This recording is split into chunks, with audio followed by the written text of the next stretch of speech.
सत्य समाचार, निष्पक्ष समाचार, समाज बदल्ने हाम्रो अभियान। नमस्कार, यो हो टाइम समाचार। म चाँदनी सुरु गरौँ। आज जनकपुर धाममा वडा अध्यक्षहरूले फोहर फालेर विरोध जताउनु भएको समाचारबाट।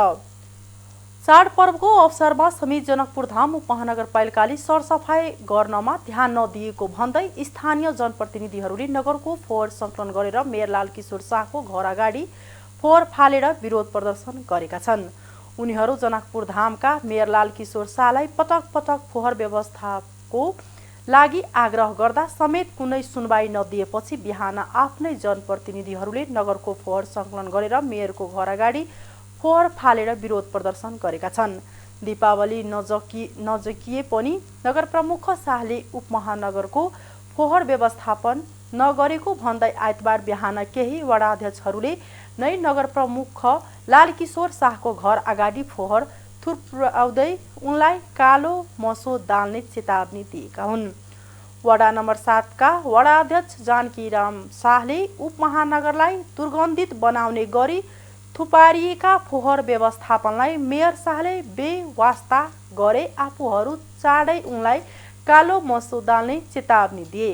वडा नम्बर 1 का वडा अध्यक्ष शत्रुघ्न शाह, वडा नम्बर 3 का वडा अध्यक्ष दीपेन्द्र शाह, वडा नम्बर 4 का वडा अध्यक्ष सुदर्शन सिंह र वडा नम्बर 7 का वडा अध्यक्ष जानकीराम शाह लगायतकाहरूले जनकपुर धाम उपमहानगरपालिकाको कार्यालय अगाडि धरना समेत दिएका छन्। सालदेखि हामी जित्न बेलादेखि नै हामी चाहिँ फर्स्ट बैठकमा हामी चाहिँ ल्यान्डफिलको व्यवस्था हुनु पर्यो। त्यसको लागि 48 करोड रुपियाँ पनि छुट्याएको थियो आइडिपी योजनाको, र त्यो पैसा पनि फ्रिज भयो र हामी बारम्बार भन्दा अहिलेसम्म चाहिँ उहाँले फोहोर व्यवस्थापन गर्न सक्नु भएको छैन।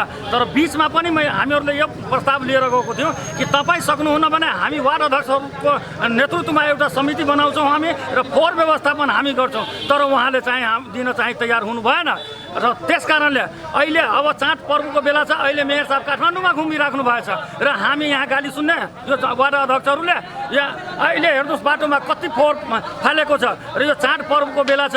हामीले गाली सुन्ने, मेयर साहबले मौज गर्ने। त्यस कारणले त्यो 48 करोड रुपियाँ पनि फ्रिज भएको छ र अहिले यो फोहोर व्यवस्थापन भएन भने योभन्दा पनि हामी कारा स्टेप लिएर हामी मेयर साहबलाई पनि जे गर्नुपर्छ, कालो मुसो गर्नुपर्छ भने हामी कालो मुसो गर्छौँ। जानकीराम शाह वडा अध्यक्ष जनकपुर 7 प्रहरीले नगर प्रमुख शाहको घर अगाडि फोहोर फाल्न नदिएपछि उनीहरूले उपमहानगरपालिकाको कार्यालय अगाडिको बाटो जाम गरेर धरनामा बसेका थिए। नगर प्रमुख लालकिशोर शाहले फोहोर व्यवस्थापनका लागि चासो नदेखाएको, आफूहरूलाई ट्र्याक्टर समेत उपलब्ध नगराएको र जनप्रति कुनै वास्ता नै नगरी भ्रष्टाचारमा मात्र केन्द्रित बनेको आरोप वडा अध्यक्षहरूले लगाएका छन्। जनकपुर धाम उपमहानगरभित्रका विभिन्न वाडामा थुपारिएको फोहोर व्यवस्थापनमा असहयोग गरेको भन्दै नगर प्रमुख शाहप्रति जनप्रतिनिधिहरू पनि आक्रोशित बनेका छन्। लोकतान्त्रिक समाजवादी पार्टीका वरिष्ठ नेता राजेन्द्र महतोले नेपाल भारतको सम्बन्धलाई बलियो बनाउनको लागि कलाकारहरूको भूमिका महत्त्वपूर्ण रहेको बताउनुभयो। उहाँले संस्कृतिले सम्बन्धलाई बलियो बनाउने कार्यहरू गरिरहेको चर्चा गर्नुभयो। भारतको अयोध्यामा हुने अन्तर्राष्ट्रिय स्तरको सांस्कृतिक कार्यक्रममा सहभागिताको लागि जनकपुरको मिथिला नाटक कला परिषदका कलाकारहरू विदाई कार्यक्रममा बोल्दै महतोले राम र सीताको बीचको सम्बन्ध रामायणकालीन भएकै कारणले आफूहरू नेपाल भारत बीचको सम्बन्धलाई बेटी रोटीको सम्बन्ध बताउँदै आएको महतोले सांस्कृतिक विकास र आदान प्रदानबाट यसको विकास झनै हुने बताउनुभयो। उहाँले यसमा कलाकारहरूको भूमिका महत्त्वपूर्ण रहने बताउनुभयो। महतोले सीता बिना सम्पूर्ण रामायण नै अपुरो रहेको, रामायणले नेपाल भारतको सम्बन्धलाई जोड्नमा सेतुको काम गरेको बताउनुभयो। सीता के जन्मभूमि बिना सीता के रामायण पूरा नहीं थी। राम और सीता एक दूसरे के पूरक है, तो एकर अपन महत्व है। और ई मिथिला नगरी में ई जनकपुर धाम से ई जे नाट्य कला परिषद जा रहल छै, देश और दुनिया में स्थान के जनकपुर नगरी में जे इतिहास रामायण के इतिहास जुड़ल छै ओकर प्रदर्शन और प्रचार प्रसार देश और दुनिया के कई नाट्य कला परिषद के माध्यम से भी भऽ रहल है। ये सुखद बात है। और ऐसे नेपाल और भारत के बीच के जो संबंध के चर्चा हम सब जो करै छियै तो केहन संबंध ऐसे स्थापित होइ छै, प्रमाणित होइ छै। राम और सीता के वैवाहिक संबंध, बेटी रोटी के संबंध जो हम सब कहै छी नेपाल भारत के बीच में, देश दूटा छै लेकिन हमरा सबके संबंध पूरे पारिवारिक संबंध छै, बेटी रोटी के संबंध छै, सांस्कृतिक संबंध छै। ई दू देश के संबंध के मजबूत करे के एकटा करीबी छै, से बहुत बड़का बल भेटै छै। एहि लेल ई परिषद के द्वारा मिथिला नाट्य कला परिषद के द्वारा जे प्रयास भऽ रहल है विगत बहुत लंबा समय से अपन संस्कृति के अपन रक्षा करऽ के लेल जे प्रवर्धन के लेल जे काज भऽ रहल छै बहुत ही सराहनीय है।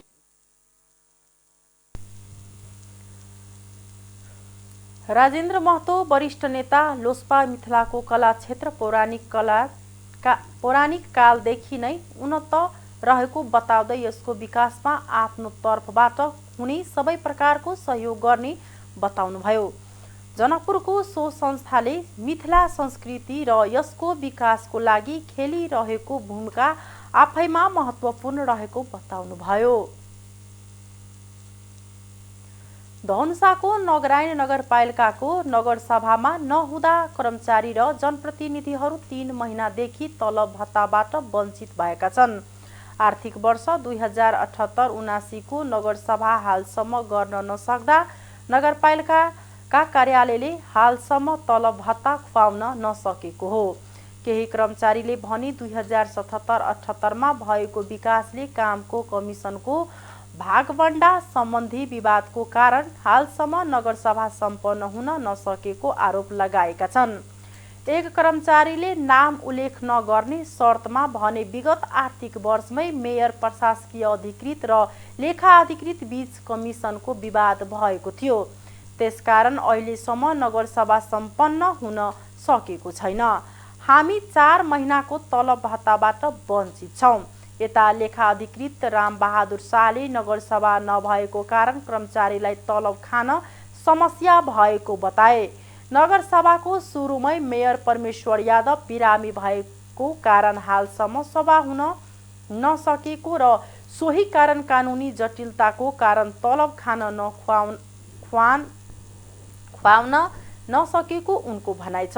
कमिसनको भागवण्डा विषयका विवादमा कुनै सत्यता नरहेको उनले दाबी गरे। प्रशासकीय अधिकृत राजकुमार केसीले नगरसभा नभएकै कारण तलब खुवाउन नसकेको बताउँदै आफूलाई कमिसनको विवाद विषयमा केही थाहा नभएको प्रतिक्रिया दिए। महोत्तरीमा घरायसी विवादमा एक महिलामाथि जेठजुले मरासन हुने गरी कुटपिट गरेको छ। महोत्तरीको शम्सी गाउँपालिका 7 की 28 वर्षीय सीमा यादवमाथि निर्घात कुटपिट भएको हो। स्थानीयका अनुसार जेठाजु 40 वर्षीय जोगेन्द्र यादवले घरायसी विवादमा शनिबार राति निर्घात कुटपिट गर्दा सीमा गम्भीर घाइते भएकी छन्। उनलाई उपचारको लागि जनकपुर स्थित बोधिमाई अस्पतालमा भर्ना गरिएको छ। कुटपिटपछि जेठाजु फरार भएको र उनको खोजी कार्य गरिरहेको प्रहरीले जनाएको छ। सीमाकी श्रीमान मनोज यादव करिब 2 वर्षदेखि वैदेशिक रोजगारमा रहेका छन्। महोत्तरीको ऐतिहासिक तथा सांस्कृतिक नगर मटिहानीमा लाखौंको लागतमा पार्क निर्माण कार्य थालिएको छ। मटिहानीमा 55,39,000 को लागतमा आधुनिक किसिमको पार्क बनाउन लागिएको हो। 550 वर्ष पुरानो राजगुट्टी अन्तर्गत पर्ने लक्ष्मीनारायण मठको अगाडि चभचा पोखरीको डिलमा आकर्षक पार्क निर्माणका लागि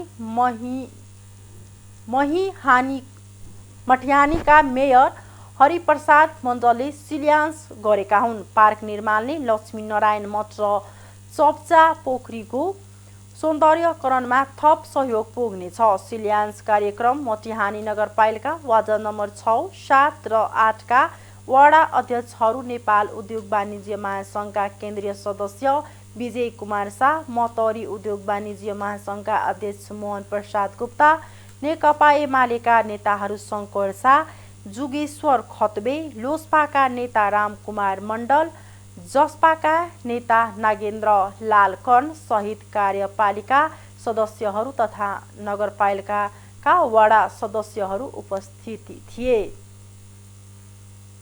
कार्तिकभित्र देशभर बाढी पहिरोबाट 121 जनाको मृत्यु भएको छ। गृह मन्त्रालय राष्ट्रिय आपतकालीन कार्य सञ्चालन केन्द्रले दिएको जानकारी अनुसार बाढी पहिरोमा परेर अहिलेसम्म 28 जना बेपत्ता भएका छन्। कुल 44 घाइते रहेका र 179 घर क्षति पुगेको केन्द्रले जनाएको छ। गत असोज 31 गतेदेखि कार्तिक 3 गतेसम्म भएको बेमौसमी वर्षाले उक्त क्षति भएको छ। मनसुन बाहिरिएको एक हप्तापछि 2 प्रणाली विकास भई नेपालमा भारी वर्षा भएको थियो। वर्षाले सबैभन्दा बढी पूर्व र पश्चिम क्षेत्र प्रभावित भएको थियो। ठुला पहिरा गएका थिए। प्राप्त विवरण अनुसार सबैभन्दा बढी कार्तिक 3 गते 63 जनाको मृत्यु र 19 जना बेपत्ता भएका थिए। कार्तिक 4 गते 29 जनाको मृत्यु भएको थियो भने कार्तिक 5 गते 13 को मृत्यु भएको गृह मन्त्रालयले जनाएको छ। बेपत्ताको खोजी तथा अस्थायी आश्रयस्थलको व्यवस्थापन जारी रहेको मन्त्रालयले जनाएको छ। प्रधानमन्त्री शेरबहादुर देउवाले विदेशी लगानीकर्तालाई सुरक्षाको प्रत्याभूति दिन सरकार सधैँ तयार रहेको स्पष्ट पार्नु भएको छ। बेलायतमा रहेको नेपाली जनसम्पर्क समितिले आफ्नो सम्मानमा हिजो शनिबार आयोजना गरेको कार्यक्रमलाई सम्बोधन गर्दै प्रधानमन्त्री देउवाले विदेशी लगानीकर्तालाई उत्प्रेरित गर्न सरकारले सहयोग गर्ने बताउनु भएको हो। गैर आवासीय नेपालीका लागि नेपाली नागरिकताको विषय नेपालको संविधानसँग जोडिएकाले अहिलेलाई त्यो सम्भव नरहेको उहाँको भनाइ थियो। उहाँले बेलायतको नागरिकता लिएका नेपाली यहाँको सांसद हुन सक्ने सम्भावना ओल्याउँदै गैर आवासीय नेपालीले नेपाललाई निरन्तर सहयोग गरिरहेकामा प्रशंसा समेत गर्नुभयो। कार्यक्रममा समितिका अध्यक्ष युवराज गुरुङले जनसम्पर्क समितिका काम कारबाहीबारे जानकारी गराउँदै प्रवासमा रहेका नेपालीका समस्या र चुनौतीका सम्बन्धमा उहाँको ध्यानाकर्षण गराउनु भएको थियो।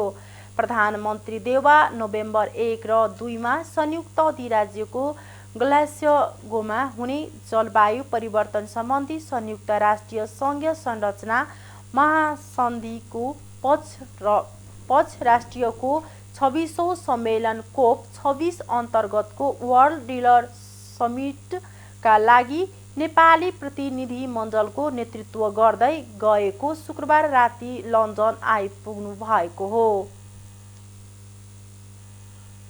नेकपा एमालेका उपाध्यक्ष भीम रावलले 10 बुँदे सहमति कार्यान्वयनका लागि बनाइएको कार्यदलबाट लिखित राजीनामा दिनुभएको छ।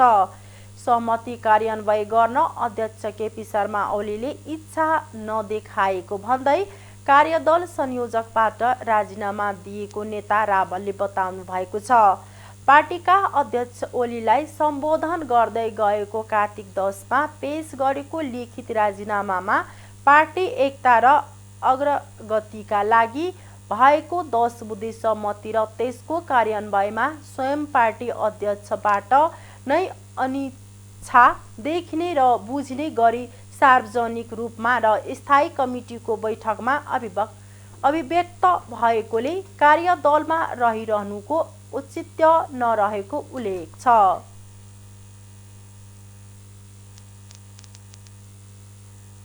प्रधान न्यायाधीश चोरेन्द्र शमशेर जबराको राजीनामामा मागेर नेपाल बार एसोसिएसनले आजदेखि आन्दोलन सुरु गरेको छ। आज पहिलो दिन कानुन व्यवसायीले बिहान 1 घण्टा हातमा कालो पट्टी बाँधेर प्रदर्शन गरेका छन्। बारको नेतृत्वमा उनीहरूले बिहान 10 बजेदेखि 11 बजेसम्म सर्वोच्च अदालतमा विरोध गरेका हुन्। बारले प्रधान न्यायाधीश जवराले न्यायपालिकाको गरिमा कायम राख्न नसकेको भन्दै राजीनामा दिएर मार्ग प्रशस्त गर्नुपर्ने माग राखेको छ। बारले अस्ति शुक्रबार आन्दोलनका कार्यक्रम घोषणा गरी प्रधान न्यायाधीश जवरालाई राजीनामा दिन 5 दिनको समय सीमा दिएको छ। आउँदो बुधबारसम्म बिहान 10 देखि 11 बजेसम्म कालो पट्टी बाँधेर सर्वोच्चमा विरोध कार्यक्रम गर्ने र 16 गते बारको प्राङ्गणमा धरना तथा विरोध सभा गर्ने बारको निर्णय छ। आर्थिक समाचार।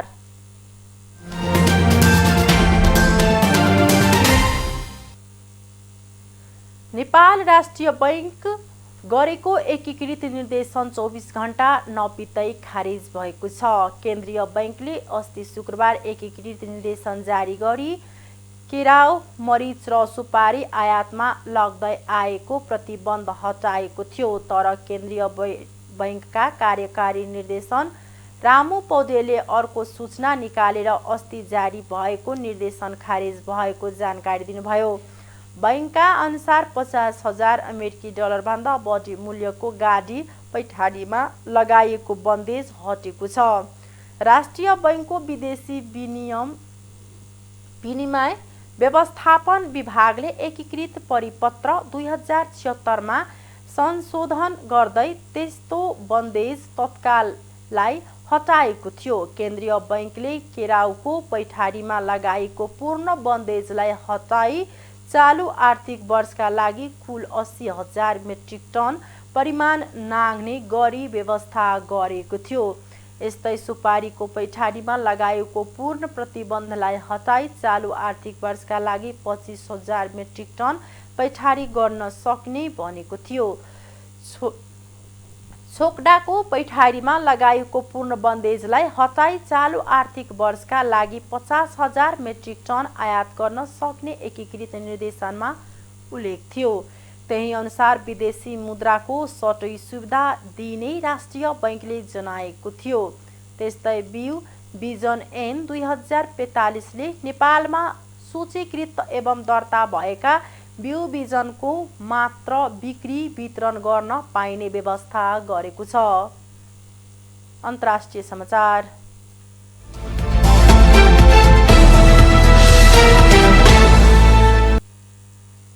जलवायु परिवर्तन सम्बन्धी विश्व सम्मेलन कोप 26 आजदेखि स्कटल्यान्डको ग्लासगोमा सुरु हुँदैछ। संयुक्त राष्ट्रिय सङ्घीय जलवायु परिवर्तन सम्बन्धी संरचना महासन्धि UNFCCC का पक्ष देशहरूको 26औं सम्मेलनमा विश्वका राष्ट्रिय प्रमुख, सरकारी प्रतिनिधि, विज्ञ सहभागी हुँदैछन्। सम्मेलनमा जलवायु परिवर्तन सम्बन्धी विभिन्न समस्या र समाधानका प्रयासबारे छलफल हुनेछ। यसअघि सन् 2015 मा फ्रान्सको पेरिसमा भएको सम्मेलनले तय गरेका लक्ष्यहरू प्राप्त उपलब्धिको समीक्षा र यो सम्मेलनले केही विषयवस्तु परिमार्जन गर्ने तयारी छ। पेरिस सम्झौतामा विश्वव्यापी तापमान वृद्धि 1.5 डिग्री सेल्सियसमा सीमित गर्ने लक्ष्य राखिएको थियो। कोप 26लाई जलवायु परिवर्तनको असर न्यूनीकरण तथा त्यस सम्बन्धी कार्यको ठोस निर्णय गर्ने महत्त्वपूर्ण सम्मेलनका रूपमा हेरिएको छ। इटलीसँगको सहकार्यमा बेलायतको आयोजनामा आजदेखि सुरु हुन लागेको सम्मेलन नोभेम्बर 12 सम्म चल्नेछ। विश्वका प्रमुख अर्थतन्त्र रहेका देशले व्यवसायको नफामा कम्तीमा 15% कर लगाउने एउटा विश्वव्यापी सम्झौतालाई अनुमोदन गरेका छन्। बहुराष्ट्रिय कम्पनीले कम कर प्रावधानका फाइदा उठाउँदै आफ्नो नफा घुमाउरो तरिकाले बढाउने गरेका भने का माझ कर्पोरेट कर सम्बन्धी सम्झौता अनुमोदन गरिएको हो। इटलीको रोममा चलिरहेको G20 सम्मेलनमा सहभागी नेताहरूले यो सम्झौतामा सहमति जनाएका हुन्। अमेरिकाले प्रस्ताव गरेको कर सम्बन्धी सम्झौता सन् 2023 देखि लागू हुने समाचार संस्था रोइटर्सले जनाएको छ। सम्मेलनमा जलवायु परिवर्तन र कोरोना महामारी पनि छलफलकै केन्द्रमा छ। कोभिड महामारी सुरु भएता विश्व नेताहरूले भौतिक उपस्थिति जनाएको यो पहिलो कार्यक्रम हो। 19वटा देश र युरोपेली सङ्घ सदस्य रहेको G20 समूहको सम्मेलनमा 2 जना नेता भने भौतिक रूपमा सहभागी छैनन्।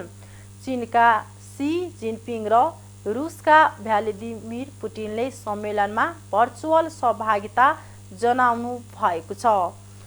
स्कटल्यान्डको ग्लासगोमा सुरु हुने लागेको विश्व जलवायु परिवर्तन सम्मेलन COP26 सम्मेलन अघि G20 देशहरूको सम्मेलन भएको हो। कोरोना संक्रमणका कारण विश्वमा ज्यान गुमाउनेको संख्या 50 लाख नाघेको छ।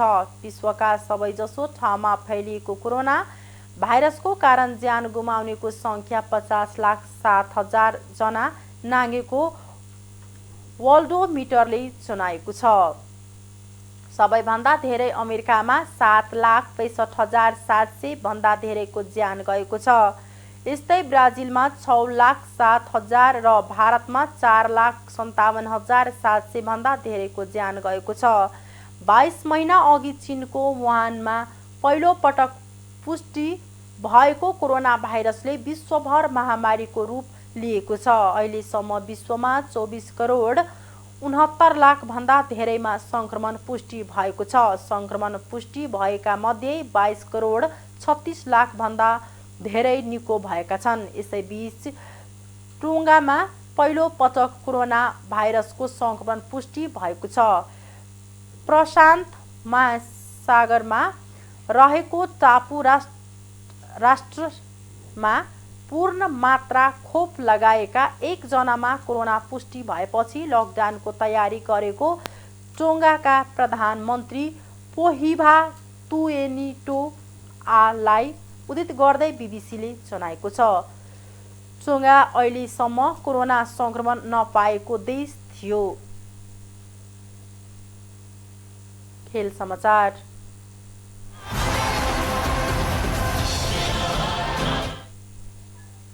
एएफसी U23 एसियन कप छनौट अन्तर्गत समूह बी को अन्तिम खेलमा नेपालले आज लेबनानसँग प्रतिस्पर्धा गर्दैछ। ताजिकिस्तानमा भइरहेको छनौट अन्तर्गत नेपाल र लेबनान बीचको खेल डुसनबेस्थित रिपब्लिकन सेन्ट्रल स्टेडियममा नेपाली समय अनुसार दिउँसो 4:45 बजी सुरु हुनेछ। यसअघिका दुवै खेलमा पराजित नेपाल लेबनान विरुद्ध राम्रो नतिजा सहित सुखद अन्त्य गर्ने चाहन्छ। नेपाल यसअघि इरानसँग 4-0 र ताजिकिस्तानसँग 6-0 ले पराजित हुँदै छनौटबाटै बाहिरिसकेको छ। लेबनान पनि यसअघिका दुवै खेलमा पराजित भइसकेको छ। त्यसैले दुवै टोलीका लागि यो प्रतिष्ठाको लडाई समेत हुनेछ। नेपाल र लेबनान अङ्कविहीन छन्। ताजिकिस्तान र इरान समान 6 अङ्क जोडेर पहिलो र दोस्रो स्थानमा छ। यी दुई टोली बीचको खेल पनि आजै हुँदैछ। जित्ने टिम अर्को वर्ष हुने U23 एसिया कपमा छनौट हुनेछ। छनौटमा रहेका 11 समूहका विजेता र उत्कृष्ट 4 उपविजेता U23 एसिया कपमा छनौट हुनेछन्। ICC T20 विश्वकप क्रिकेटमा आज 2वटा खेल हुँदैछन्। सुपर 12 को समूह 2 मा रहेका अफगानिस्तान र नामिबिया तथा भारत र न्युजिल्यान्ड खेल्ने लागेका हुन्। अफगानिस्तान र नामिबियाको खेल दिउँसो 4:15 बजी अबुधाबीमा सुरु भएको छ। यसअघिका खेलमा अफगानिस्तान पाकिस्तानसँग पराजित भएको थियो भने स्कटल्यान्डलाई हराएको थियो। त्यस्तै नामिबियाले पनि स्कटल्यान्डलाई हराएको थियो। आज हुने दोस्रो खेलमा भारत र न्युजिल्यान्ड बेलुका पनि 8 बजे दुबईमा खेल्दैछन्। दुईवटै टोलीलाई आजको खेलमा जित महत्त्वपूर्ण छ। भारत र न्युजिल्यान्ड यसअघिको खेलमा पाकिस्तानसँग पराजित भएका थिए। पाकिस्तानले भारतलाई 10 विकेट र न्युजिल्यान्डलाई 5 विकेटले हराएको थियो। भारत र न्युजिल्यान्ड बीच यसअघि 16वटा T20 भएकोमा 8-8 खेलमा विजयी भएका छन्। सुपर 12 को समूह 2 मा पाकिस्तान 3 खेलमा 6 अङ्कका साथ शीर्ष स्थानमा छ। अङ्कबिन रहेका न्युजिल्यान्ड चौथो, भारत पाँचौं र स्कटल्यान्ड पुछारमा छन्।